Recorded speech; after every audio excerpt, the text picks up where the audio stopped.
नई वीडियो लेकर आया हूँ। अभी सभी साथियों को मेरा से प्रेम नमस्कार, सभी को राम राम। आज या अभी मैं जो ये वीडियो बना रहा हूँ, ये इसका हेडिंग, इसकी 2 लाइन सुनिए। जब कोई आदमी सच्चे ज्ञान का अध्यापन करने लगता है, सच्चे ज्ञान में खोने लगता है, तो वह मोक्ष की अवस्था होती है, उसे मोक्ष की अवस्था कहते हैं। सच्चे ज्ञान की ही बातें क्रमबद्ध करना हम आज प्रारंभ करते हैं, और ये एक सीरियल के रूप में, एक एपिसोड के रूप में हम शुरू करेंगे। तो हम देखो, सबसे पहले देखते हैं कि हम क्या हैं, हम कहाँ से आए हैं। ये बचपन में भी आता था और अब भी लोगों के दिमाग में आता रहता है कि हम कहाँ से आए हैं, हम हैं क्या। ये पृथ्वी, ये संसार कहाँ से आया है, आपको नहीं पता हो तो आजकल स्टूडेंट 10th के 12th के, उनसे पूछना, वे बताएंगे कि ब्रह्मांड एक स्पेस में, उसको कुछ नहीं कह सकते, खाली जगह में बिग बैंग एक विस्फोट की क्रिया है। उस प्रक्रिया से ब्रह्मांड आया है। यह ब्रह्मांड बिग बैंग से आया है, और यह प्रमाणित भी है, प्रमाणित हो चुका है। ब्रह्मांड में बाद में सूक्ष्म अणुओं के झुंड बनने से तारे बने। उसकी ऊर्जा से के जो झुंड था, उनसे तारे बने। सूर्य भी एक तारा है। सूरज नामक तारे के उसके टुकड़े से हमारी पृथ्वी बनी। उसका टुकड़ा टूट गया था, उस टुकड़े से हमारी पृथ्वी बनी। पृथ्वी की ऊर्जा से, पृथ्वी पर जो ऊर्जा थी, अणुओं से पृथ्वी का संसार बना। इसकी अपनी पृथ्वी की सारी प्रक्रियाएं उसी ऊर्जा से हैं। पृथ्वी का आधुनिक रूप बना। पृथ्वी के H2O, हाइड्रोजन ऑक्सीजन से पानी बना। नाइट्रोजन के संयोग से उसके मिलते मिलते जीव बना। जीव के विकास होता रहा, तो बंदर की श्रेणी में होता हुआ यह विकास आया, और उसमें आदि मानव बना, जो लगभग 70,000 साल पहले 2 पैरों पर चलने लगा था। 2 पैरों पर चलना इसने सीख लिया था। अब हमारा जो ये उस टाइम मानव था, वो चिलबिलाता था, रांभता था। शब्द कब थे? रामना ही शब्दों में प्रारंभ हो गया था। शब्द जब पैरों पे चलने लगा, शब्द भी बढ़ने लगे। कबीलों में, झुंडों में जो मादाएं थी, यहाँ बात आपको ध्यान देना होगा, जो मादाएं थी, माँ पर ज़्यादा काम रहता था। बच्चे गोद में दाएं बाएं 2-4 रहते थे, और नर को, बाप को तो ये भी नहीं पता था कि ये बच्चे किसके हैं, वो तेरे हैं या नहीं है। बस ये पता था कि माँ के हैं, माँ के पीछे पीछे रहते थे। उसको नहीं पता था बच्चे तेरे हैं तो कहाँ हैं।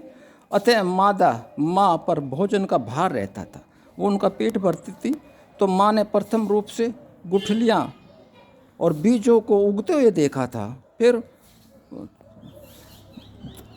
कालांतर में जा कर के उन गुठलियों को, बीजों को वो बोकर उगाना प्रारंभ किया। उनको बोना शुरू कर दिया पेट भरने के लिए, बच्चों के लिए, और खेती करना प्रारंभ कर दिया।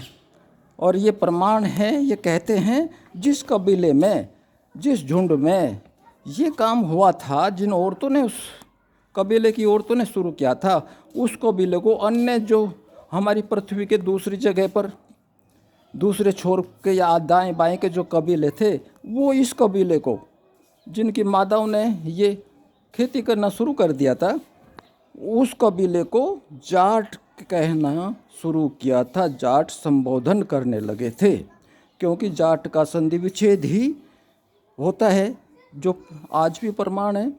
जाट बराबर जा प्लस 8। जा का अर्थ जामना, जा का अर्थ पुरानी डिक्शनरी में पुराना शब्द है जामना, जा, उसी से जा से जामना है, उगाना, उगना, जमना और जमाना, और अठ जो अटारी वगैरह शब्द आते हैं, अर्थात उसको बढ़ना, बढ़वार अर्थात खेती करना, ये इस कबीले की औरतों ने ही प्रारंभ किया था। खैर, अपनी बातों पर आते हैं। कबीलों की जो भोजन खाने की समस्या थी, भोजन की समस्या थी, पेट की भूख की जो समस्या थी, उसमें राहत मिलनी प्रारंभ हो गई थी। राहत मिलने से शब्दों की संख्या, आपस में बात करने की टाइम मिल गया, शब्दों की संख्या बढ़ गई।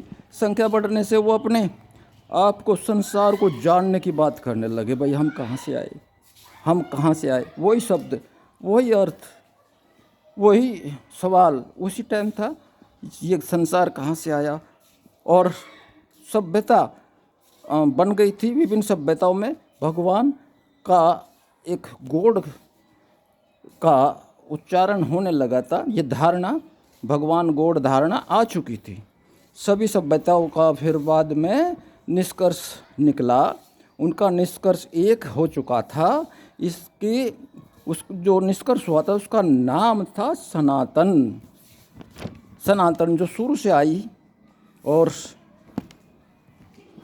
ये शुरू से अनंत जगह से आई, अनंत काल से आई और अनंत काल तक रहेगी, जिसको झुटलाया नहीं जा सकता, जिसको कुछ अलग इसमें मिलाया नहीं जा सकता और इसमें से निकाला नहीं जा सकता। सनातन, सनातन में ये जो पृथ्वी, सनातन इसी धर्म का हो, इसी व्यवस्था में जो व्याख्या हुई है कि पृथ्वी ब्रह्मांड के विज्ञान ज्ञान को क्लियर करके, पृथ्वी जो आई थी इनको पता था ये ब्रह्मांड का जो विज्ञान था, ज्ञान था, वो क्लियर कर लिया था उन सभ्यताओं ने, उस टाइम की सभ्यता ने क्लियर करके जो बिग बैंग की क्रिया ऊपर बताई, या आपको पता है, स्टूडेंट को पता है बिग बैंग की क्रिया, उस क्रिया से पहले, उस क्रिया से पहले ऊर्जा को, उस बिंदु को उन्होंने ब्रह्मा कहा है, ब्रह्मा भगवान ब्रह्मा जी। और जो उस बिग बैंग की जो के बाद जो ऊर्जा आई है, ब्रह्मांड जो हुआ है, उस ब्रह्मांड में स्थिरता को, उस ब्रह्मांड को, उस ब्रह्मांड को जो सम अवस्था थी उस टाइम पर, तो उस सम अवस्था, उस ऊर्जा को शिव भगवान का है, शंकर भगवान, उनको भी मालूम था और आज भी साइंस ने ये सिद्ध किया है भैया। और जो ऊर्जा की क्रियाएं विधि थी, चांद बने, तारे बने, सूर्य बने, सूर्य से पृथ्वी बनी, ऊर्जा की गतिविधियों को संभालने हेतु पृथ्वी पर ये सारा संसार आया। पृथ्वी पर तरह तरह ये ऊर्जा के रूप आए और ये रूप की क्रियाएं, प्रक्रियाएं हो रही हैं। जो समाज चल रहा है, इस सभी को संभालने के लिए, संतुलित बनाए रखने के लिए जो क्रियाएं हैं, उस क्रिया को ही विष्णु का नाम दिया है, विष्णु भगवान। और तीनों भगवानों को परमेश्वर का नाम देकर जीव, और जो जीव काया को, जो हमारे ऊर्जा थी, जो हम जीव थे, जीव पहले तो एक ही श्रेणी में थे, सारे एक ही काया में थे। नर और मादा तो बाद में बने। तो नर मादा बनने पर, क्योंकि दो रूप थे, तो इन रूपों में ही उस सभ्यता ने हमें सभी देवियाँ का भी जो है वर्णन उसमें कर दिया था, और अन्य देवी देवताएं जो इस स्थिति के अनुसार, प्रक्रियाओं को संभालने के अनुसार सब सनातन ने बता दिया था। इसकी व्याख्या, इसको और साइंटिफिक तरह से आगे दूसरे एपिसोड में समझाया जाएगा। तो सभी को धन्यवाद। सुरेश पाल गुरुजी।